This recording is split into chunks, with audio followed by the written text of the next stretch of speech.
Adventure 4 of the Adventures of Sherlock Holmes, The Boscombe Valley Mystery.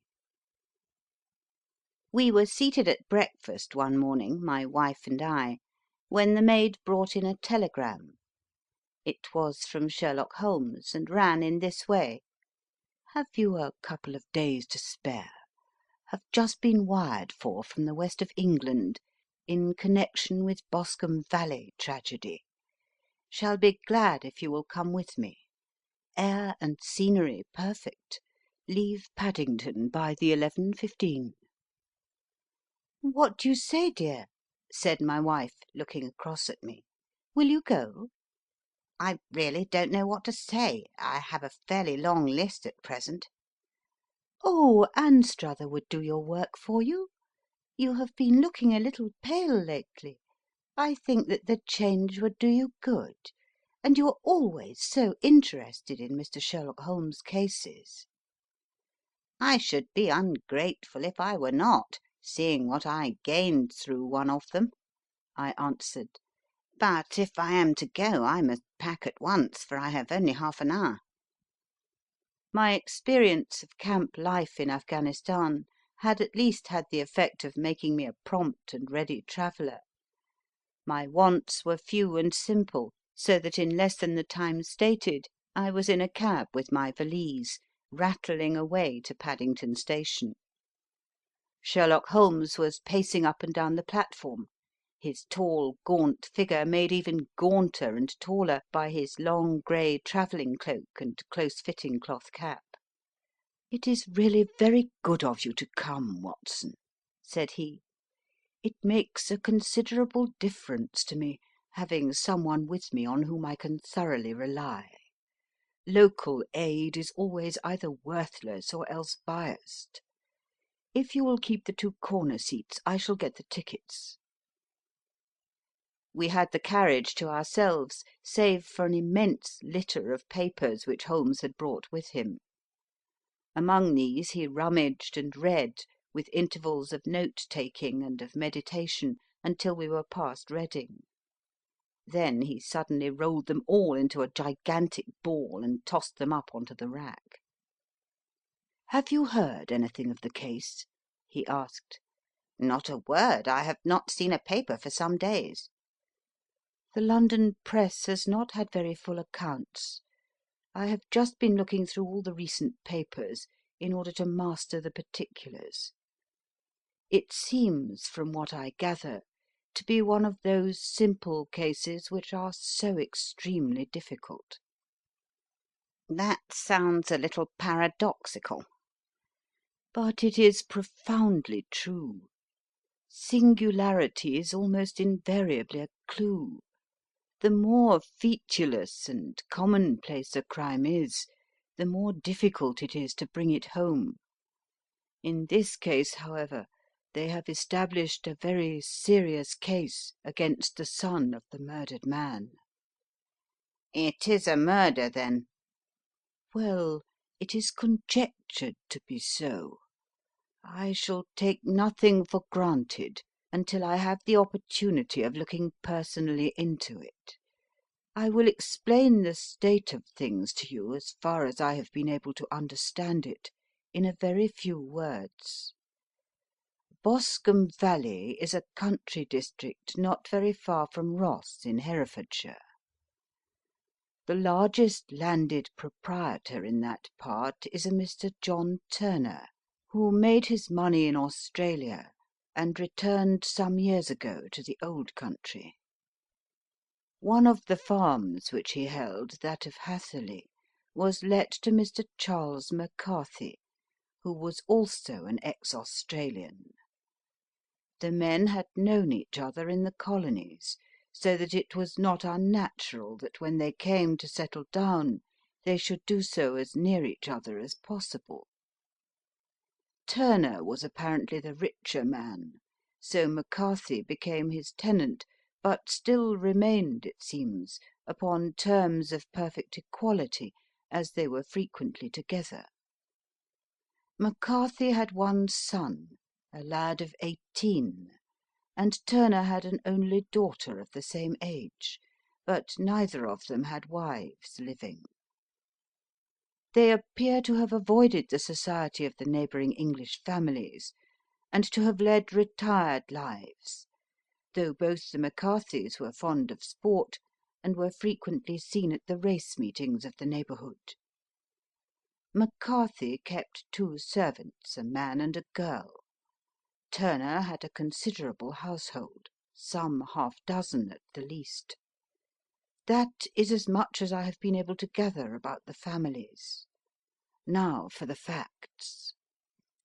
On June 3rd, that is on Monday last, McCarthy left his house at Hatherley about 3 in the afternoon, and walked down to the Boscombe Pool, which is a small lake formed by the spreading out of the stream which runs down the Boscombe Valley. He had been out with his serving man in the morning at Ross, and he had told the man that he must hurry, as he had an appointment of importance to keep at 3. From that appointment he never came back alive. From Hatherley farmhouse to the Boscombe Pool is 1/4 mile, and 2 people saw him as he passed over this ground.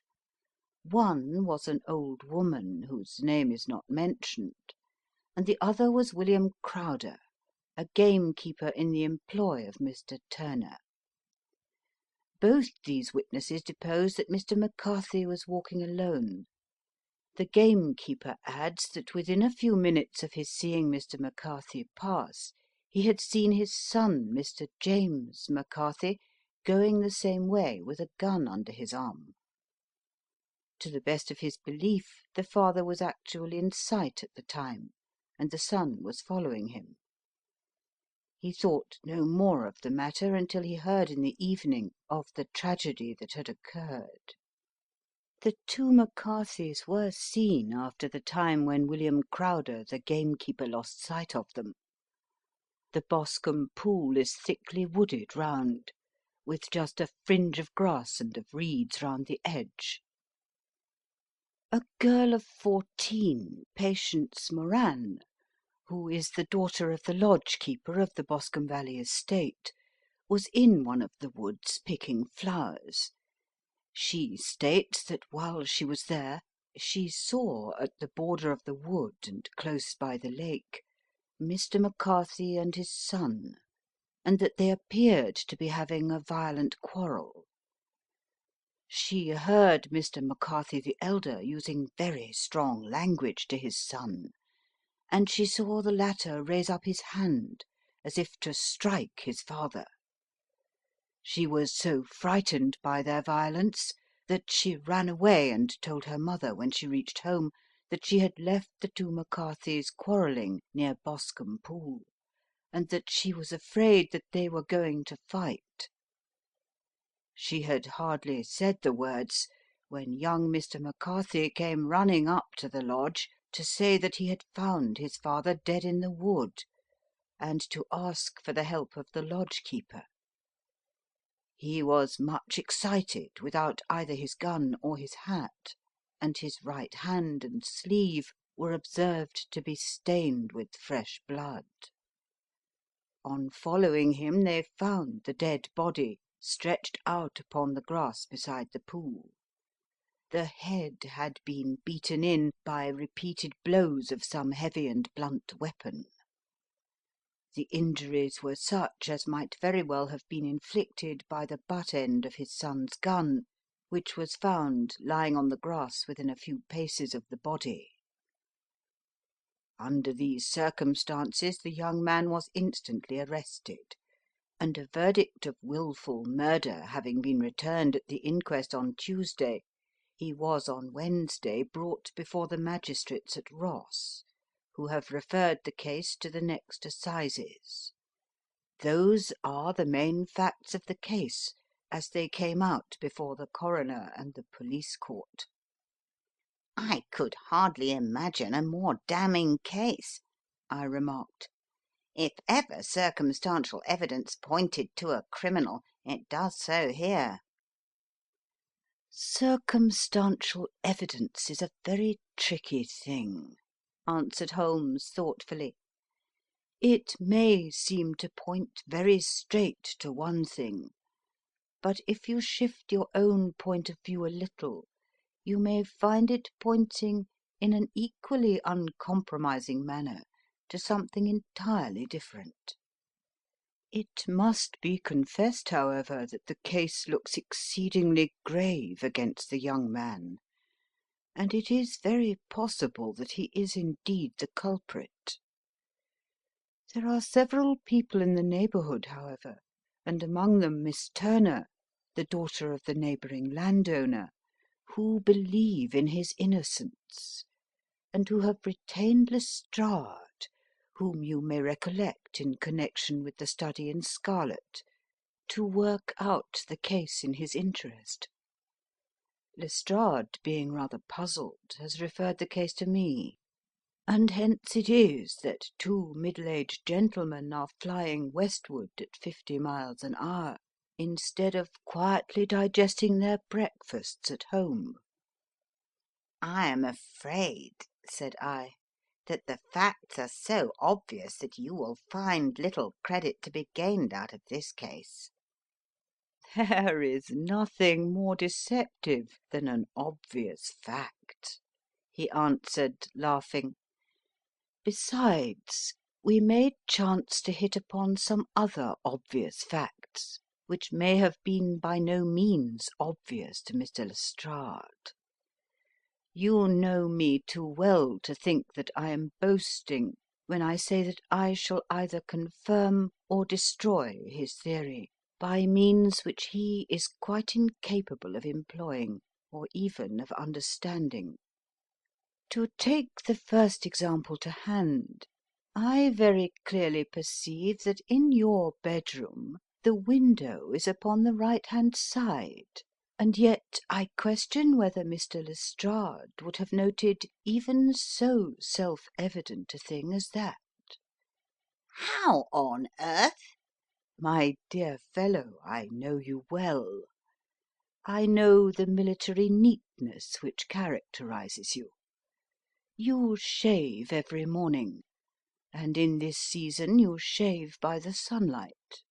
But since your shaving is less and less complete as we get farther back on the left side, until it becomes positively slovenly as we get round the angle of the jaw, it is surely very clear that that side is less illuminated than the other. I could not imagine a man of your habits looking at himself in an equal light and being satisfied with such a result. I only quote this as a trivial example of observation and inference. Therein lies my métier, and it is just possible that it may be of some service in the investigation which lies before us. There are one or two minor points which were brought out in the inquest, and which are worth considering. What are they? It appears that his arrest did not take place at once, but after the return to Hatherley Farm. On the Inspector of Constabulary informing him that he was a prisoner, he remarked that he was not surprised to hear it, and that it was no more than his deserts. This observation of his had the natural effect of removing any traces of doubt which might have remained in the minds of the coroner's jury. It was a confession, I ejaculated. No, for it was followed by a protestation of innocence. Coming on the top of such a damning series of events, it was at least a most suspicious remark. On the contrary, said Holmes, it is the brightest rift which I can at present see in the clouds. However innocent he might be, he could not be such an absolute imbecile as not to see that the circumstances were very black against him.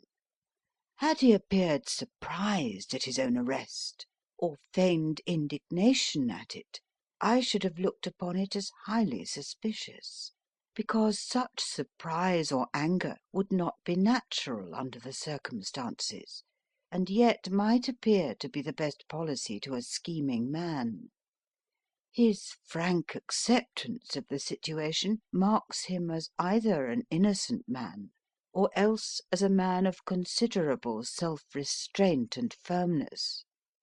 As to his remark about his deserts, it was also not unnatural, if you consider that he stood beside the dead body of his father, and that there is no doubt that he had that very day so far forgotten his filial duty as to bandy words with him, and even, according to the little girl, whose evidence is so important, to raise his hand as if to strike him.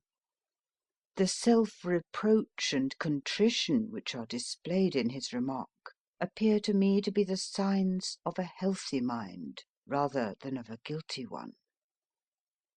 I shook my head. "Many men have been hanged on far slighter evidence," I remarked. "So they have, and many men have been wrongfully hanged." What is the young man's own account of the matter? It is, I am afraid, not very encouraging to his supporters, though there are one or two points in it which are suggestive. You will find it here, and may read it for yourself. He picked out from his bundle a copy of the local Herefordshire paper, and having turned down the sheet, he pointed out the paragraph in which the unfortunate young man had given his own statement of what had occurred. I settled myself down in the corner of the carriage and read it very carefully. It ran in this way: Mr. James McCarthy, the only son of the deceased, was then called, and gave evidence as follows: I had been away from home for 3 days at Bristol, and had only just returned upon the morning of last Monday, the 3rd. My father was absent from home at the time of my arrival, and I was informed by the maid that he had driven over to Ross with John Cobb, the groom. Shortly after my return I heard the wheels of his trap in the yard, and looking out of my window I saw him get out and walk rapidly out of the yard, though I was not aware in which direction he was going. I then took my gun and strolled out in the direction of the Boscombe Pool, with the intention of visiting the rabbit warren, which is upon the other side. On my way I saw William Crowder, the gamekeeper, as he had stated in his evidence, but he is mistaken in thinking that I was following my father. I had no idea that he was in front of me. When about 100 yards from the pool I heard a cry of coo-ee, which is a usual signal between my father and myself. I then hurried forward, and found him standing by the pool. He appeared to be much surprised at seeing me, and asked me rather roughly what I was doing there. A conversation ensued which led to high words, and almost to blows, for my father was a man of a very violent temper. Seeing that his passion was becoming ungovernable, I left him and returned towards Hatherley Farm. I had not gone more than 150 yards, however, when I heard a hideous outcry behind me, which caused me to run back again. I found my father expiring upon the ground, with his head terribly injured. I dropped my gun and held him in my arms, but he almost instantly expired. I knelt beside him for some minutes, and then made my way to Mr. Turner's lodge keeper, his house being the nearest, to ask for assistance. I saw no one near my father when I returned, and I have no idea how he came by his injuries. He was not a popular man, being somewhat cold and forbidding in his manners, but he had, as far as I know, no active enemies. I know nothing further of the matter. The Coroner: Did your father make any statement to you before he died? Witness: He mumbled a few words, but I could only catch some allusion to a rat. The Coroner: What did you understand by that? Witness: It conveyed no meaning to me. I thought that he was delirious. The Coroner: What was the point upon which you and your father had this final quarrel? Witness: I should prefer not to answer. The Coroner: I am afraid that I must press it. Witness: It is really impossible for me to tell you. I can assure you that it has nothing to do with the sad tragedy which followed." The Coroner: That is for the court to decide. I need not point out to you that your refusal to answer will prejudice your case considerably in any future proceedings which may arise. Witness: I must still refuse. The Coroner: I understand that the cry of "Coo-ee" was a common signal between you and your father. Witness: It was. The Coroner: How was it, then, that he uttered it before he saw you, and before he even knew that you had returned from Bristol? Witness (with considerable confusion): I do not know. A Juryman: Did you see nothing which aroused your suspicions when you returned on hearing the cry, and found your father fatally injured? Witness: Nothing definite. The Coroner: What do you mean? Witness: I was so disturbed and excited as I rushed out into the open that I could think of nothing except my father. Yet I have a vague impression that as I ran forward, something lay upon the ground to the left of me. It seemed to me to be something grey in colour, a coat of some sort, or a plaid perhaps. When I rose from my father I looked round for it, but it was gone. Do you mean that it disappeared before you went for help? Yes, it was gone. You cannot say what it was? No, I had a feeling something was there. How far from the body? 12 yards or so. And how far from the edge of the wood? About the same. Then, if it was removed, it was while you were within 12 yards of it? Yes, but with my back towards it. This concluded the examination of the witness. "I see," said I, as I glanced down the column, That the coroner in his concluding remarks was rather severe upon young McCarthy. He calls attention, and with reason, to the discrepancy about his father having signalled to him before seeing him, also to his refusal to give details of his conversation with his father, and his singular account of his father's dying words. They are all, as he remarks, very much against the son." Holmes laughed softly to himself, and stretched himself out upon the cushioned seat. "Both you and the coroner have been at some pains," said he, "to single out the very strongest points in the young man's favour. Don't you see that you alternately give him credit for having too much imagination and too little? Too little if he could not invent a cause of quarrel which would give him the sympathy of the jury; too much if he evolved from his own inner consciousness anything so outre as a dying reference to a rat, and the incident of the vanishing cloth. No, sir, I shall approach this case from the point of view that what this young man says is true, and we shall see whither that hypothesis will lead us. And now here is my pocket Petrarch, and not another word shall I say of this case until we are on the scene of action. We lunch at Swindon, and I see that we shall be there in 20 minutes." It was nearly 4 o'clock when we at last, after passing through the beautiful Stroud Valley and over the broad gleaming Severn, found ourselves at the pretty little country town of Ross.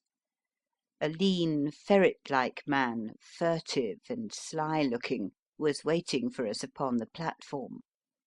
In spite of the light brown dustcoat and leather leggings which he wore in deference to his rustic surroundings, I had no difficulty in recognising Lestrade of Scotland Yard. With him we drove to the Hereford Arms, where a room had already been engaged for us. "I have ordered a carriage," said Lestrade, as we sat over a cup of tea. "I knew your energetic nature, and that you would not be happy until you had been on the scene of the crime." "It was very nice and complimentary of you," Holmes answered. "It is entirely a question of barometric pressure." Lestrade looked startled. "I do not quite follow," he said. "How is the glass? 29, I see. No wind and not a cloud in the sky. I have a case full of cigarettes here which need smoking, and the sofa is very much superior to the usual country hotel abomination. I do not think that it is probable that I shall use the carriage tonight." Lestrade laughed indulgently. "You have no doubt already formed your conclusions from the newspapers," he said. "The case is as plain as a pikestaff, and the more one goes into it the plainer it becomes. Still, of course, one can't refuse a lady, and such a very positive one too. She has heard of you, and would have your opinion, though I repeatedly told her that there was nothing which you could do which I had not already done. Why, bless my soul, here is her carriage at the door." He had hardly spoken before there rushed into the room one of the most lovely young women that I have ever seen in my life. Her violet eyes shining, her lips parted, a pink flush upon her cheeks, all thought of her natural reserve lost in her overpowering excitement and concern. "Oh, Mr. Sherlock Holmes!" she cried, glancing from one to the other of us, and finally, with a woman's quick intuition, fastening upon my companion. "I am so glad that you have come. I have driven down to tell you so. I know that James didn't do it. I know it. And I want you to start upon your work knowing it too. Never let yourself doubt upon that point. We have known each other since we were little children, and I know his faults as no one else does, but he is too tender-hearted to hurt a fly. Such a charge is absurd to anyone who really knows him." "I hope we may clear him, Miss Turner," said Sherlock Holmes. "You may rely upon my doing all that I can." "But you have read the evidence. You have formed some conclusion. Do you not see some loophole, some flaw? Do you not yourself think that he is innocent?" "I think that it is very probable." "There now!" she cried, throwing back her head and looking defiantly at Lestrade. "You hear? He gives me hopes." Lestrade shrugged his shoulders. "I'm afraid that my colleague has been a little quick in forming his conclusions," he said. "But he is right. Oh, I know that he is right. James never did it. And about his quarrel with his father, I am sure that the reason why he would not speak about it to the coroner was because I was concerned in it." "In what way?" asked Holmes. "It is no time for me to hide anything. James and his father had many disagreements about me. Mr. McCarthy was very anxious that there should be a marriage between us. James and I have always loved each other as brother and sister. But of course he is young and has seen very little of life yet. And well, he naturally did not wish to do anything like that yet. So there were quarrels, and this, I am sure, was one of them." "And your father?" asked Holmes. "Was he in favour of such a union?" "No, he was averse to it also. No one but Mr. McCarthy was in favour of it." A quick blush passed over her fresh young face as Holmes shot one of his keen, questioning glances at her. "Thank you for this information," said he. May I see your father if I call tomorrow?" "I am afraid the doctor won't allow it." "The doctor?" "Yes. Have you not heard? Poor father has never been strong for years back, but this has broken him down completely. He has taken to his bed, and Dr. Willow says that he is a wreck, and that his nervous system is shattered. Mr. McCarthy was the only man alive who had known Dad in the old days in Victoria." Ah, in Victoria. That is important." "Yes, at the mines." "Quite so. At the gold mines, where, as I understand, Mr. Turner made his money." "Yes, certainly." "Thank you, Miss Turner. You have been of material assistance to me." "You will tell me if you have any news tomorrow? No doubt you will go to the prison to see James. Oh, if you do, Mr. Holmes, do tell him that I know him to be innocent." "I will, Miss Turner." "I must go home now, for Dad is very ill, and he misses me so if I leave him. Good bye, and God help you in your undertaking." She hurried from the room as impulsively as she had entered, and we heard the wheels of her carriage rattle off down the street. "I am ashamed of you, Holmes," said Lestrade with dignity after a few minutes' silence. "Why should you raise up hopes which you are bound to disappoint? I am not over tender of heart, but I call it cruel." "I think that I see my way to clearing James McCarthy," said Holmes. "Have you an order to see him in prison?" "Yes, but only for you and me." "Then I shall reconsider my resolution about going out.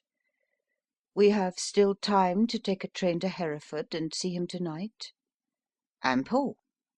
"Then let us do so. Watson, I fear that you will find it very slow, but I shall only be away a couple of hours." I walked down to the station with them, and then wandered through the streets of the little town, finally returning to the hotel, where I lay upon the sofa and tried to interest myself in a yellow backed novel. The puny plot of the story was so thin, however, when compared to the deep mystery through which we were groping, and I found my attention wander so continually from the action to the fact, that I at last flung it across the room and gave myself up entirely to a consideration of the events of the day. Supposing that this unhappy young man's story were absolutely true, then what hellish thing, what absolutely unforeseen and extraordinary calamity could have occurred between the time when he parted from his father and the moment when, drawn back by his screams, he rushed into the glade? It was something terrible and deadly. What could it be? Might not the nature of the injuries reveal something to my medical instincts? I rang the bell and called for the weekly county paper, which contained a verbatim account of the inquest. In the surgeon's deposition it was stated that the posterior third of the left parietal bone and the left half of the occipital bone had been shattered by a heavy blow from a blunt weapon. I marked the spot upon my own head. Clearly such a blow must have been struck from behind. That was to some extent in favour of the accused, as when seen quarrelling he was face to face with his father. Still, it did not go for very much, for the older man might have turned his back before the blow fell. Still, it might be worth while to call Holmes' attention to it. Then there was the peculiar dying reference to a rat. What could that mean? It could not be delirium. A man dying from a sudden blow does not commonly become delirious. No, it was more likely to be an attempt to explain how he met his fate. But what could it indicate? I cudgelled my brains to find some possible explanation.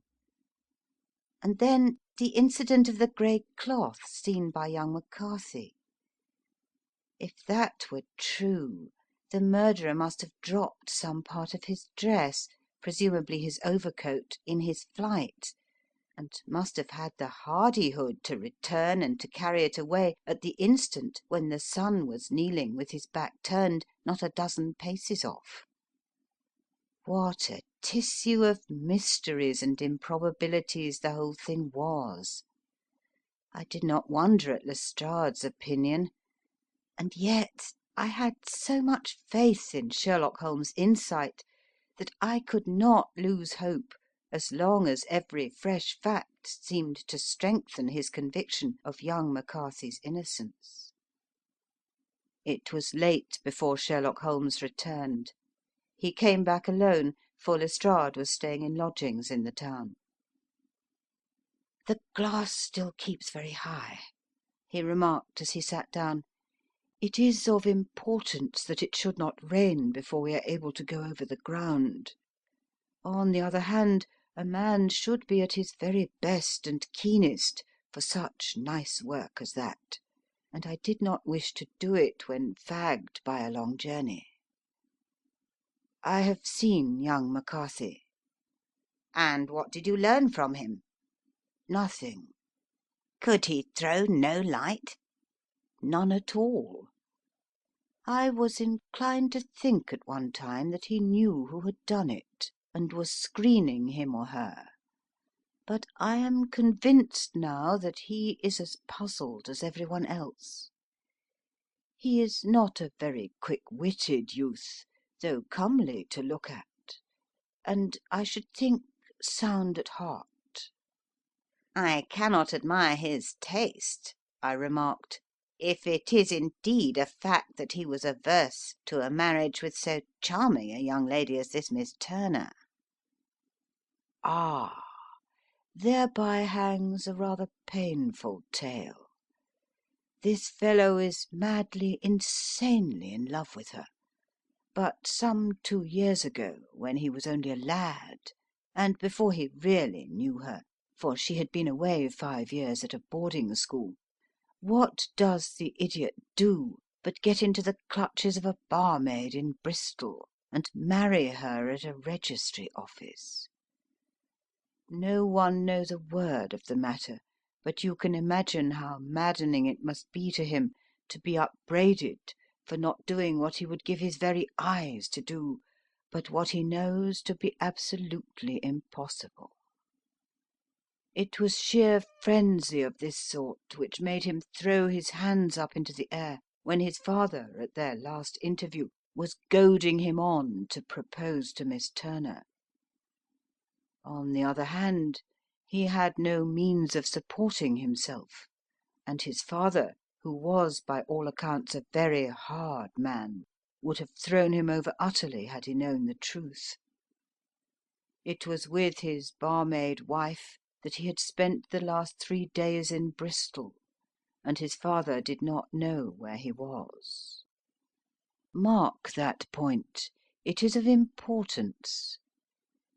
Good has come out of evil, however, for the barmaid, finding from the papers that he is in serious trouble and likely to be hanged, has thrown him over utterly, and has written to him to say that she has a husband already in the Bermuda dockyard, so that there is really no tie between them. I think that that bit of news has consoled young McCarthy for all that he has suffered. "But if he is innocent, who has done it?" Ah, who? I would call your attention very particularly to 2 points. One is that the murdered man had an appointment with someone at the pool, and that the someone could not have been his son, for his son was away, and he did not know when he would return. The second is that the murdered man was heard to cry coo-ee before he knew that his son had returned. Those are the crucial points upon which the case depends. And now let us talk about George Meredith, if you please, and we shall leave all minor matters until to-morrow." There was no rain, as Holmes had foretold, and the morning broke bright and cloudless. At 9 o'clock Lestrade called for us with the carriage, and we set off for Hatherley Farm and the Boscombe Pool. "There is serious news this morning," Lestrade observed. "It is said that Mr. Turner of the Hall is so ill that his life is despaired of." "An elderly man, I presume?" said Holmes. "About 60, but his constitution has been shattered by his life abroad, and he has been in failing health for some time. This business has had a very bad effect upon him. He was an old friend of McCarthy's, and, I may add, a great benefactor to him, for I have learned that he gave him Hatherley Farm rent-free." "Indeed, that is interesting," said Holmes. "Oh, yes, in 100 other ways he has helped him. Everybody about here speaks of his kindness to him." "Really? Does it not strike you as a little singular that this McCarthy, who appears to have had little of his own, and to have been under such obligations to Turner, should still talk of marrying his son to Turner's daughter, who is presumably heiress to the estate, and that in such a very cocksure manner, as if it were merely a case of a proposal and all else would follow? It is the more strange since we know that Turner himself was averse to the idea. The daughter told us as much. Do you not deduce something from that?" "Oh, we have got to the deductions and the inferences," said Lestrade, winking at me. "I find it hard enough to tackle facts, Holmes, without flying away after theories and fancies." "You are right," said Holmes demurely. "You do find it very hard to tackle the facts." "Anyhow, I have grasped one fact which you seem to find it difficult to get hold of," replied Lestrade with some warmth. "And that is?" "That McCarthy senior met his death from McCarthy junior, and that all theories to the contrary are the merest moonshine." "Well, moonshine is a brighter thing than fog," said Holmes, laughing. "But I am very much mistaken if this is not Hatherley Farm upon the left." "Yes, that is it." It was a wide-spread, comfortable-looking building, two-storied, slate-roofed, with great yellow blotches of lichen upon the grey walls. The drawn blinds and the smokeless chimneys, however, gave it a stricken look, as though the weight of this horror still lay heavy upon it. We called at the door, when the maid, at Holmes' request, showed us the boots which her master wore at the time of his death, and also a pair of the son's, though not the pair which he had then had. Having measured these very carefully from 7 or 8 different points, Holmes desired to be led to the courtyard, from which we all followed the winding track which led to Boscombe Pool. Sherlock Holmes was transformed when he was hot upon such a scent as this. Men who had only known the quiet thinker and logician of Baker Street would have failed to recognise him. His face flushed and darkened, his brows were drawn into 2 hard black lines, while his eyes shone out from beneath them with a steely glitter. His face was bent downward, his shoulders bowed, his lips compressed, and the veins stood out like whipcord in his long sinewy neck. His nostrils seemed to dilate with a purely animal lust for the chase, and his mind was so absolutely concentrated upon the matter before him that a question or remark fell unheeded upon his ears, or, at the most, only provoked a quick, impatient snarl in reply. Swiftly and silently he made his way along the track which ran through the meadows, and so by way of the woods to the Boscombe Pool. It was damp, marshy ground, as is all that district, and there were marks of many feet, both upon the path and amid the short grass which bounded it on either side. Sometimes Holmes would hurry on, sometimes stop dead, and once he made quite a little detour into the meadow. Lestrade and I walked behind him, the detective indifferent and contemptuous, while I watched my friend with the interest which sprang from the conviction that every one of his actions was directed towards a definite end. The Boscombe Pool, which is a little reed-girt sheet of water some 50 yards across, is situated at the boundary between the Hatherley farm and the private park of the wealthy Mr. Turner. Above the woods which lined it upon the farther side we could see the red jutting pinnacles which marked the site of the rich landowner's dwelling. On the Hatherley side of the pool the woods grew very thick, and there was a narrow belt of sodden grass, 20 paces across, between the edge of the trees and the reeds which lined the lake. Lestrade showed us the exact spot at which the body had been found, and, indeed, so moist was the ground that I could plainly see the traces which had been left by the fall of the stricken man. To Holmes, as I could see by his eager face and peering eyes, very many other things were to be read upon the trampled grass. He ran round like a dog who was picking up a scent, and then turned upon my companion. "What did you go into the pool for?" he asked. I fished about with a rake. I thought there might be some weapon or other trace. But how on earth—" "Oh, tut, tut, I have no time. That left foot of yours with its inward twist is all over the place. A mole could trace it, and there it vanishes among the reeds. Oh, how simple it would all have been had I been here before they came like a herd of buffalo and wallowed all over it. Here is where the party with the lodge keeper came, and they have covered all tracks for 6 or 8 feet round the body. But here are 3 separate tracks of the same feet." He drew out a lens and lay down upon his waterproof to have a better view, talking all the time rather to himself than to us. "These are young McCarthy's feet. Twice he was walking, and once he ran swiftly, so that the soles are deeply marked and the heels hardly visible. That bears out his story. He ran when he saw his father on the ground. Then here are the father's feet as he paced up and down. What is this, then? It is the butt end of the gun as the son stood listening. And this? Ha, ha! What have we here? Tiptoes! Tiptoes! Square, too, quite unusual boots. They come, they go, they come again. Of course, that was for the cloak. Now where did they come from?"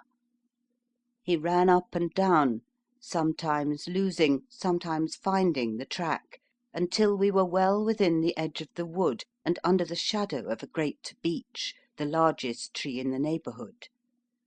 Holmes traced his way to the farther side of this, and lay down once more upon his face with a little cry of satisfaction. For a long time he remained there, turning over the leaves and dried sticks, gathering up what seemed to me to be dust into an envelope, and examining with his lens not only the ground, but even the bark of the tree as far as he could reach. A jagged stone was lying among the moss, and this also he carefully examined and retained. Then he followed a pathway through the wood until he came to the high road, where all traces were lost. "It has been a case of considerable interest," he remarked, returning to his natural manner. "I fancy that this grey house on the right must be the lodge. I think that I will go in and have a word with Moran, and perhaps write a little note. Having done that, we may drive back to our luncheon. You may walk to the cab, and I shall be with you presently." It was about 10 minutes before we regained our cab and drove back into Ross, Holmes still carrying with him the stone which he had picked up in the wood. "This may interest you, Lestrade," he remarked, holding it out. "The murder was done with it." I see no marks. "There are none." How do you know, then? "The grass was growing under it. It had only lain there a few days. There was no sign of a place whence it had been taken. It corresponds with the injuries. There is no sign of any other weapon." And the murderer? "Is a tall man, left-handed, limps with the right leg, wears thick-soled shooting boots and a grey cloak, smokes Indian cigars, uses a cigar-holder, and carries a blunt penknife in his pocket. There are several other indications, but these may be enough to aid us in our search." Lestrade laughed. I am afraid that I am still a sceptic, he said. Theories are all very well, but we have to deal with a hard-headed British jury. "Nous verrons," answered Holmes calmly. "You work your own method, and I shall work mine. I shall be busy this afternoon, and shall probably return to London by the evening train." And leave your case unfinished? "No, finished." But the mystery? "It is solved." Who was the criminal, then? "The gentleman I describe." But who is he? "Surely it would not be difficult to find out. This is not such a populous neighbourhood." Lestrade shrugged his shoulders. I am a practical man, he said, and I really cannot undertake to go about the country looking for a left-handed gentleman with a gammy leg. I should become the laughing-stock of Scotland Yard. "All right," said Holmes quietly. "I have given you the chance. Here are your lodgings. Good-bye. I shall drop you a line before I leave." Having left Lestrade at his rooms, we drove to our hotel, where we found lunch upon the table. Holmes was silent and buried in thought, with a pained expression upon his face, as one who finds himself in a perplexing position. "Look here, Watson," he said, when the cloth was cleared. "Just sit down in this chair, and let me preach to you for a little. I don't know quite what to do, and I should value your advice. Light a cigar, and let me expound." Pray do so. "Well now, in considering this case, there are 2 points about young McCarthy's narrative which struck us both instantly, although they impressed me in his favour and you against him. One was the fact that his father should, according to his account, cry cooee before seeing him. The other was his singular dying reference to a rat. He mumbled several words, you understand, but that was all that caught the son's ear.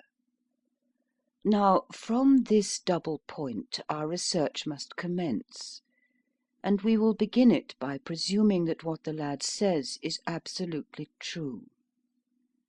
What of this cooee, then? Well, obviously it could not have been meant for the son. The son, as far as he knew, was in Bristol. It was mere chance that he was within earshot. The cooee was meant to attract the attention of whoever it was that he had the appointment with. But cooee is a distinctly Australian cry, and one which is used between Australians. There is a strong presumption that the person whom McCarthy expected to meet him at Boscombe Pool was someone who had been in Australia. What of the rat, then? Sherlock Holmes took a folded paper from his pocket and flattened it out on the table. "This is a map of the colony of Victoria," he said. "I wired to Bristol for it last night." He put his hand over part of the map. "What do you read?" A rat, I read. "And now?" He raised his hand. Ballarat. "Quite so. That was the word the man uttered, and of which his son only caught the last two syllables. He was trying to utter the name of his murderer, so and so of Ballarat." It is wonderful, I exclaimed. "It is obvious. And now, you see, I had narrowed the field down considerably. The possession of a grey garment was a third point, which, granting the son's statement to be correct, was a certainty. We have come now out of mere vagueness to the definite conception of an Australian from Ballarat with a grey cloak. Certainly. And one who was at home in the district, for the pool can only be approached by the farm or by the estate, where strangers could hardly wander. Quite so. Then comes our expedition of today. By an examination of the ground, I gained the trifling details which I gave to that imbecile Lestrade as to the personality of the criminal. But how did you gain them? You know my method. It is founded upon the observation of trifles. His height I know that you might roughly judge from the length of his stride. His boots, too, might be told from their traces. Yes, they were peculiar boots. But his lameness? The impression of his right foot was always less distinct than his left. He put less weight upon it. Why? Because he limped. He was lame. But his left-handedness? You were yourself struck by the nature of the injury, as recorded by the surgeon at the inquest. The blow was struck from immediately behind, and yet was upon the left side. Now, how can that be, unless it were by a left-handed man? He had stood behind that tree during the interview between the father and son. He had even smoked there. I found the ash of a cigar, which my special knowledge of tobacco ashes enables me to pronounce as an Indian cigar. I have, as you know, devoted some attention to this, and written a little monograph on the ashes of 140 different varieties of pipe, cigar, and cigarette tobacco. Having found the ash, I then looked round and discovered the stump among the moss where he had tossed it. It was an Indian cigar, of the variety which are rolled in Rotterdam. And the cigar holder? I could see that the end had not been in his mouth, therefore he used a holder. The tip had been cut off, not bitten off, but the cut was not a clean one, so I deduced a blunt penknife. Holmes, I said, you have drawn a net round this man from which he cannot escape, and you have saved an innocent human life as truly as if you had cut the cord which was hanging him. I see the direction in which all this points. The culprit is— Mr. John Turner, cried the hotel waiter, opening the door of our sitting room and ushering in a visitor. The man who entered was a strange and impressive figure. His slow, limping step and bowed shoulders gave the appearance of decrepitude, and yet his hard, deep-lined, craggy features and his enormous limbs showed that he was possessed of unusual strength of body and of character. His tangled beard, grizzled hair, and outstanding drooping eyebrows combined to give an air of dignity and power to his appearance, but his face was of an ashen white, while his lips and the corners of his nostrils were tinged with a shade of blue.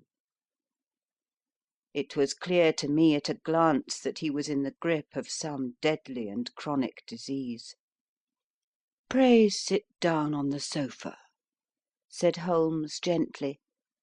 "You had my note." Yes, the lodge-keeper brought it up. You said that you wished to see me here to avoid scandal. "I thought people would talk if I went to the hall." And why did you wish to see me? He looked across at my companion with despair in his weary eyes, as though his question was already answered. "Yes," said Holmes, answering the look rather than the words. "It is so. I know all about McCarthy." The old man sank his face in his hands. God help me, He cried.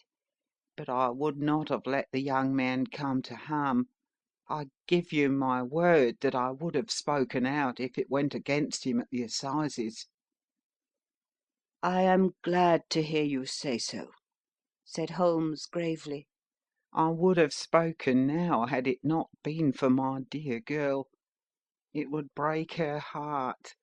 It will break her heart when she hears that I'm arrested. "It may not come to that," said Holmes. What? "I am no official agent. I understand that it was your daughter who required my presence here, and I am acting in her interests. Young McCarthy must be got off, however." I am a dying man, said old Turner. I have had diabetes for years. My doctor says it is a question whether I shall live a month. Yet I would rather die under my own roof than in a jail. Holmes rose and sat down at the table with his pen in his hand and a bundle of paper before him. "Just tell us the truth," he said. "I shall jot down the facts. You will sign it, and Watson here can witness it. Then I could produce your confession at the last extremity to save young McCarthy. I promise you that I shall not use it unless it is absolutely needed." It's as well, said the old man. It's a question whether I shall live to the assizes, so it matters little to me. But I should wish to spare Alice the shock. And now I will make the thing clear to you. It has been a long time in the acting, but will not take me long to tell. You didn't know this dead man, McCarthy. He was a devil incarnate. I tell you that. God keep you out of the clutches of such a man as he. His grip has been upon me these 20 years, and he has blasted my life. I'll tell you first how I came to be in his power. It was in the early 60s at the diggings.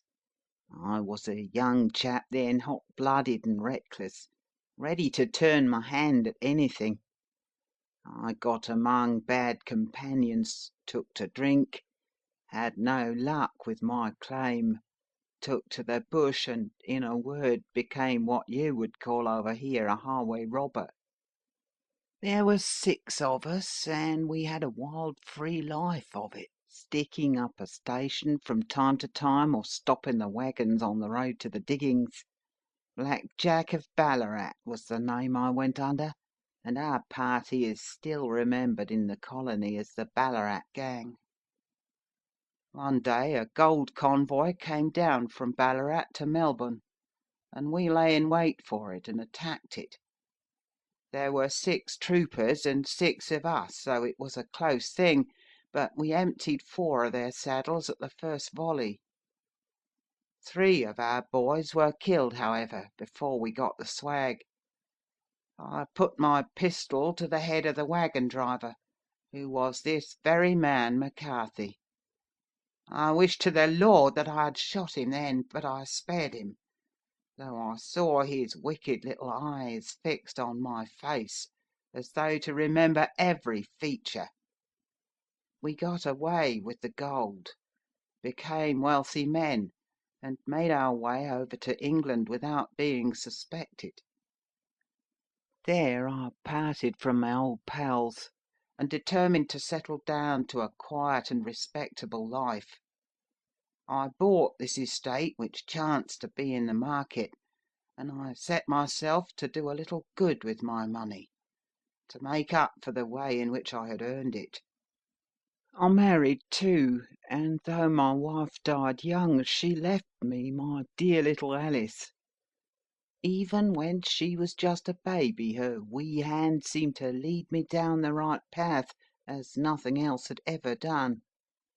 In a word, I turned over a new leaf, and did my best to make up for the past.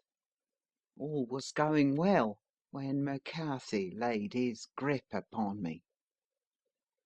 I had gone up to town about an investment, and I met him in Regent Street, with hardly a coat to his back or a boot to his foot. "Here we are, Jack," says he, touching me on the arm. "We'll be as good as a family to you. There's 2 of us, me and my son, and you can have the keeping of us. If you don't, it's a fine law-abiding country, is England, and there's always a policeman within hail." Well, down they came to the West Country. There was no shaking them off, and there they have lived rent-free on my best land ever since. There was no rest for me, no peace, no forgetfulness.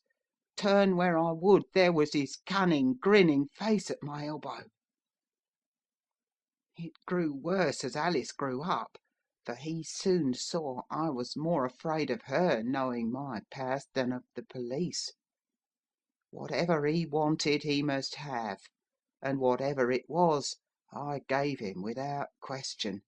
Land, money, houses, until at last he asked a thing which I could not give.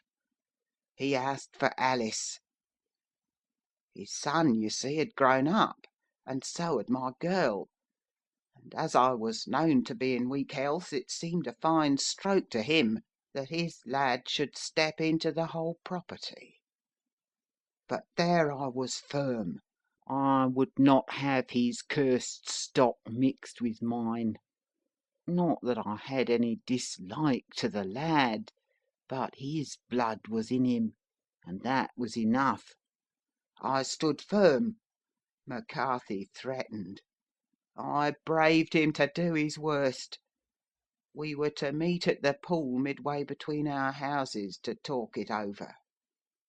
When I went down there I found him talking with his son, so I smoked a cigar and waited behind a tree until he should be alone. But as I listened to his talk, all that was black and bitter in me seemed to come uppermost. He was urging his son to marry my daughter with as little regard for what she might think as if she were a slut from off the streets. It drove me mad to think that I and all that I held most dear should be in the power of such a man as this. Could I not snap the bond? I was already a dying and a desperate man. Though clear of mind and fairly strong of limb, I knew that my own fate was sealed. But my memory and my girl, both could be saved if I could but silence that foul tongue. I did it, Mr. Holmes, I would do it again. Deeply as I have sinned, I have led a life of martyrdom to atone for it. But that my girl should be entangled in the same meshes which held me was more than I could suffer. I struck him down with no more compunction than if he had been some foul and venomous beast. His cry brought back his son, but I had gained the cover of the wood, though I was forced to go back to fetch the cloak which I had dropped in my flight. That is the true story, gentlemen, of all that occurred. Well, it is not for me to judge you, said Holmes, as the old man signed the statement which had been drawn out. I pray that we may never be exposed to such a temptation. I pray not, sir. And what do you intend to do? In view of your health, nothing. You are yourself aware that you will soon have to answer for your deed at a higher court than the assizes. I will keep your confession, and if McCarthy is condemned, I shall be forced to use it. If not, it shall never be seen by mortal eye, and your secret, whether you be alive or dead, shall be safe with us. Farewell, then. Said the old man solemnly. Your own deathbeds, when they come, will be the easier for the thought of the peace which you have given to mine. Tottering and shaking in all his giant frame, he stumbled slowly from the room. God help us, said Holmes after a long silence. Why does fate play such tricks with poor helpless worms? I never hear of such a case as this that I do not think of Baxter's words, and say, there but for the grace of God goes Sherlock Holmes. James McCarthy was acquitted at the assizes on the strength of a number of objections which had been drawn out by Holmes and submitted to the defending counsel. Old Turner lived for 7 months after our interview, but he is now dead, and there is every prospect that the son and daughter may come to live happily together in ignorance of the black cloud which rests upon their past. End of Adventure 4, The Boscombe Valley Mystery.